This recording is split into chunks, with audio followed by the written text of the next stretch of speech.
अस्सलाम वालेकुम जी, की हाल चाल है? ठीक ठाक हो? ਅੱਜ ਇਹ ਪਾਕਿਸਤਾਨ ਦੇ ਵਿੱਚੋਂ ਮਠਿਆਈ ਆਈ ਹੈ। ਕੱਲ ਮੁੰਡਾ ਆਇਆ ਜ਼ਫਰਵਾਲ ਤੋਂ ਤੇ ਲੋਹਰੀ ਸਵੀਟ ਤੋਂ ਆ ਸਪੈਸ਼ਲ ਮਠਿਆਈ ਲੈ ਕੇ ਆਇਆ। ਇਹ ਦੇਖ ਸਕਦੇ ਹੋ ਤੁਸੀਂ। ਸਰਕਾਰ ਅੱਜ ਇਸ ਮੁੰਡੇ ਵਾਸਤੇ ਸਪੈਸ਼ਲ ਮਠਿਆਈ ਆਈ ਹੈ।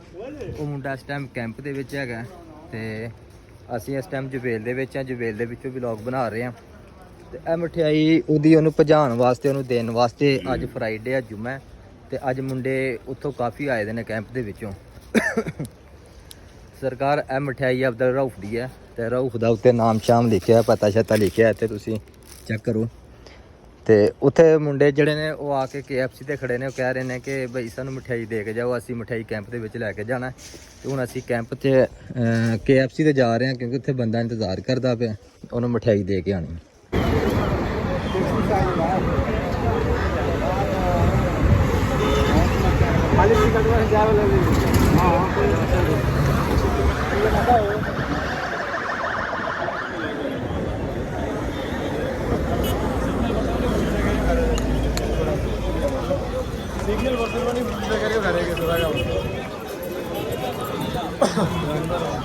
तो भाई जान बंदे ने सानू दस्सिया सी कि मैं KFC ते खड़ा ते KFC ते आजो ते, लेकिन असी इत्थे काफ़ी देर तो आके खड़े हैं। सामने साढ़े देखो KFC है, ਇਹ KFC ਤੇ ਅਸੀਂ ਖੜੇ ਹਾਂ, ਲੇਕਿਨ ਜਿਸ ਬੰਦੇ ਨੇ ਸਾਡੇ ਕੋਲੋਂ ਇਹ ਗਿਫਟ ਵਸੂਲ ਕਰਨਾ, ਮਠਿਆਈ ਲੈਣੀ ਹੈ ਤੇ ਉਹ ਬੰਦਾ ਬਿਲਕੁਲ ਵੀ ਸਾਨੂੰ ਇਹ ਨਜ਼ਰ ਨਹੀਂ ਆ ਰਿਹਾ ਤੇ ਨਾ ਉਹਨੇ ਦੁਬਾਰਾ ਕਾਲ ਕੀਤੀ ਹੈ।